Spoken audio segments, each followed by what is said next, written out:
হঠাৎ একদিন রাই বলল, একটা ভিডিও শ্যুট করতে হবে। কথাটা শুনে মনে এক অদ্ভুত অনুভূতি জাগলো। কোথাও আনন্দ হচ্ছিল, মনে হচ্ছিল লুকিয়ে রাখা স্বপ্নগুলো আবার যেন আলো দেখতে চাইছে। আবার ভয়ও লাগছিল, আমি পারবো তো? এতদিন ধরে জমে থাকা সেই স্বপ্নটা সত্যি হবে তা ভাবতেও পারিনি। গঙ্গার ঘাট আমার খুব প্রিয় জায়গা। এখানে এলে মনে হয় এক অদ্ভুত শান্তি ঘিরে ধরে। ভেসে চলা নৌকা আর চারিপাশের পরিবেশ সব মিলিয়ে মনটা অন্যরকম হয়ে যায়। যতবার এখানে আসি মনে হয় যেন নতুন করে নিজেকে খুঁজে পাই। ছোটবেলায় স্বপ্ন ছিল জানো তো, নিজের পায়ে দাঁড়াবো, নিজের একটা পরিচয় গড়ে তুলব। কিন্তু সেই স্বপ্নের গুরুত্ব দেয়নি বাড়ির লোক। মা বাবার কথায় বিয়ে হয়ে গেল। বিয়ের পরে ভেবেছিলাম নতুন করে শুরু করব। কিন্তু সেখানেও নিজের সকাল্লাদের কোনো মূল্য খুঁজে পাইনি। ধীরে ধীরে স্বপ্নগুলো যেন কোথাও গিয়ে ধুলো জমে পড়েছিল। মনে হচ্ছে অনেক দিন ধরে চাপা পড়ে থাকা স্বপ্নগুলো ধীরে ধীরে সত্যি হতে শুরু করেছে। আর সেই পথটা রায়ের হাত ধরেই খুলে গেল।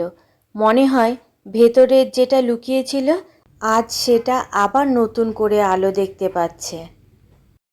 বিয়ের পর কোথাও গিয়ে নিজের ভালো লাগা খারাপ লাগাগুলোকে হারিয়ে ফেলেছিলাম। কিন্তু রায়ের সাথে বসে যখন নিজের গল্প করি, নিজের সময় কাটাই, তখন একদিন হঠাৎ বলেছিলাম আমার এই ইচ্ছের কথা। সেটা খুব মন থেকে করতে চাইতাম, কিন্তু কখনো ভাবিনি রাই আমার সেই ছোট্ট ইচ্ছেটাকে এতটা গুরুত্ব দেবে।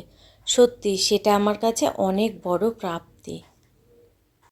সত্যি জীবনের ছোট ছোট সামান্য স্বপ্নগুলো যখন পূরণ হয় তখন জীবনে আলাদাই একটা আনন্দ নেমে আসে। ভিডিও শ্যুট আমাদের শেষ, তবে আজকে পুরোটা হয়নি।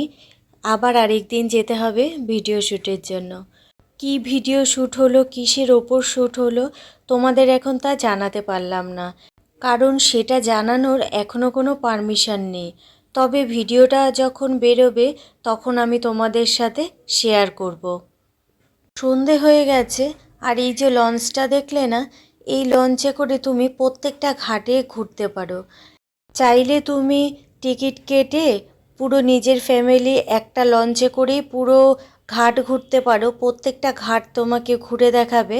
আবার চাইলে সবার সাথেই টিকিট কেটে নিয়ে, তাতে খরচাটা কম হয়,